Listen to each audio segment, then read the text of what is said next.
Good morning. My name is Ian Bowen. I'm the manager here at 66 to Cali, Dan Rice's shop here on Santa Monica Pier. We're the original Route 66 Visitor Center and gift shop here at the traditional ending of the road on the world famous and historic Santa Monica Pier. To Cali, we specialize in locally made souvenirs, guidebooks, and we also give kind of tips and historical information about what 66 is all about. 66 to Cali started off as a t-shirt company, and since then we've branched out into other products. So we also do hoodies, we do guidebooks, pins, magnets, all kinds of little things. And Dan is from Flint, Michigan, and so he knows the value of locally produced things, and that's what Route 66 is all about, is the little places. So as much as we can, all of our products have a local connection. We try to work with people who care. It's not just about cheap, fast, easy. It's about good. Now, for those of you who don't know Route 66, it was originally famous because it connected the job centers in the Midwest with the vacation spots out west, like here in Santa Monica, the Grand Canyon, and the new movie industry in Hollywood. And because the highways in those days went through the middle of the towns, down the main streets, instead of the Starbucks, McDonald's, Motel 6 like you have today, you had all these little mom and pop cafes and motels pop up. And so whenever you stopped for lunch, you got a homemade meal and you got to know the towns you were in. And nowadays, Route 66 is a little bit different because it's not the main highway anymore. And so today it's all about enjoying where you are instead of where you wish you were. You go into the towns and you actually get to know people, try homemade meals. And so because you actually get to know the country, we have people from all over the world, from Japan and Australia and England and France and Germany, who come to discover small town America through the lens of Route 66. And a lot of them know 66 better than we Americans do. You don't think about playing tourist in your own. Now, people always ask us, how long do you take to do Route 66? And remember, it's all about relaxing and enjoying where you are. So we recommend minimum 2 weeks, but even that's not that long. You could easily take a month to do Route 66. And a big part of the challenge of doing the road today is that the signage isn't very good. It's hard to follow 66, and so a lot of people think it's abandoned. The problem is just every town puts up their own signs. And so a great tool to do Route 66 now is the Easy 66 Guide. Now that's published by the Route 66 Federation and written by a guy named Jerry McClanahan, who was one of the ones who remapped the road over the course of the last 30 years.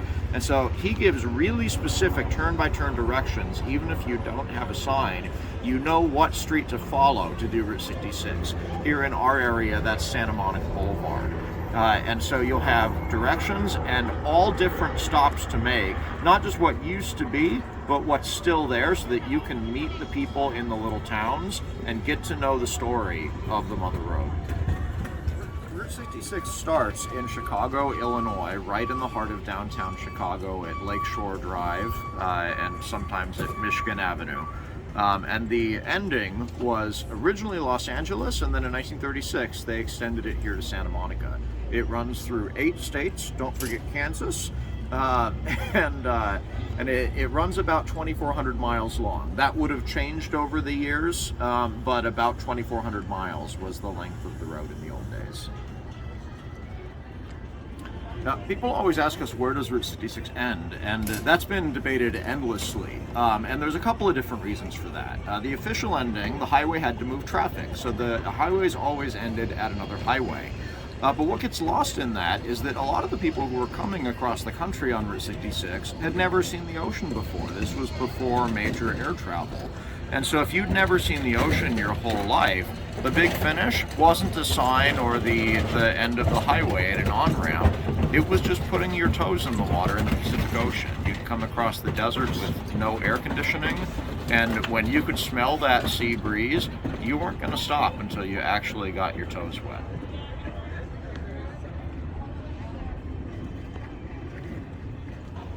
Now, even though the ending was half a mile before the ocean, that was at an on-ramp, and the local politicians in the 1950s weren't such a fan of that. They didn't think it showed off their city very well. And so in the late 50s, Santa Monica City Council passed an ordinance advocating that the official ending be moved from Lincoln and Olympic, where the official ending was, to Santa Monica and Ocean Boulevards, where the Will Rogers Highway placard is at.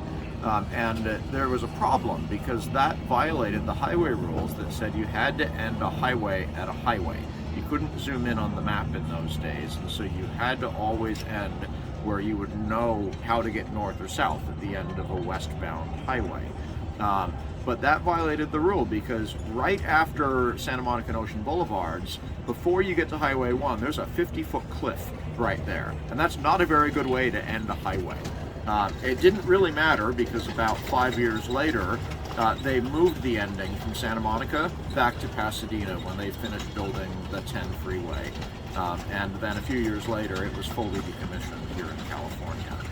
The road is still there, but as a federal highway, it isn't there anymore. Yeah, I've been traveling the road since I moved back to California 12 years ago. I always do a little bit at a time to get to take my time. And if you want to come and visit, I'm a photographer, and when I was growing up, a lot of people ask me why I got interested in this. Our road trips were always to get where we were going, and so you'd always see things by the side of the road that my family didn't want to stop at because they were in a rush. And I thought, why are we driving? If you're not going to stop at anything, what's the point of a road trip? And so now I do road trips the way that I like to, where I take my time and I stop at all kinds of places. And I put these together so people can see what Route 66 is really like. Everyone knows the myths that, oh, it's abandoned or it's touristy, but that's not really what it is. It's almost like taking a Sunday drive every day. You just see what you find and you relax and enjoy where you are a little bit. Now, for those of you with kids, they might ask you, like, wait, Route 66, like in Cars? And it's true, the movie's actually based on real places and people on the road. John Lasseter, the director, recorded a special feature where they go through their trip photos and they show you this truck in Galena, Kansas. That's the original truck that inspired Mater. And a lot of the characters are based on real people along the road. So, like, Mater is based on our friend Harley Russell in Eric, Oklahoma. His crazy old hippie redneck horror guitarist extraordinaire. Wonderful guy and genuinely a little on the crazy side. So when you go out on Route 66, they're not going to ask, are we there yet? We there yet? We there yet? You're always there, and you get to meet the people behind the characters in the movie. It's not just a fictional film. Now, a lot of people ask us, where's the sign? And a lot of them mean the end of the trail sign because they've seen it online, but they don't realize this is the original. This was made at a Kinko's by my friend Dan in July of 2009 for our original cart, so that if you came from Chicago and you started with their Begin sign that was already there, you'd have something to match it here at the end of the road. Now, this is the sign that most people will recognize, but a lot of people don't realize it was only put up in November of 2009 for the 83rd birthday of Route 66. It was put up as a replica dam thought at the time of an old movie prop sign. And we had a big car show and unveiling, and it wound up reaching over I think it was 600 million people all around the world. Through a bunch of different forms of media, and now everyone knows this sign, but it's not actually that old. It was the first permanent end sign in Santa Monica, but it was only put up about 12 years ago. Something that a lot of people ask us is why does it only say ending on both sides? If you walk around to the other side, it says ending on both the front and the back, and that's because we really wanted this to make people ask, wait, if it ends here, where does it begin? Where does it go? A lot of people know 66 more as a logo than as an actual journey, and we need to plant the seeds to make people understand it's not just about the beginning and the ending, it's all about the journey. Now, if you want to learn more, you can visit us online at 66tocali.com, and you can contact us through there, and we've got a lot of our videos as well as all of our products on there, including that easy guide if you're actually planning the trip. Feel free to reach out to us for any tips or if you have any questions, anything like that. I want to give you guys a movie.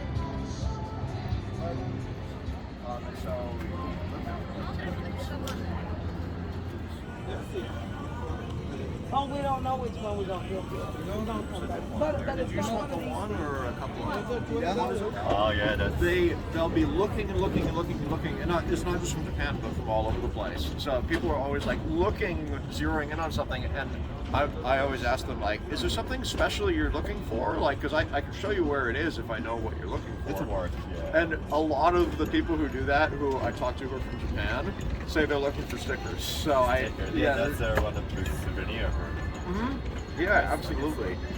I always like to put them on my car, but I don't know if people usually put them on like laptops or where's that for either. And they're all $3.99. We get them made here in California too. Okay. And then those are all magnets. Yeah, we just have. I think we have maybe 6 different designs of stickers, maybe 7. Just give you some choices. The most popular is probably just the end of the trail, the regular Santa Monica one. How much you? Oh, they're all $3.99 plus tax. Yeah, so about $4.40 with tax. Everyone's got lots of t-shirts. Got a lot of good stuff in the back. I thought you hired the stick.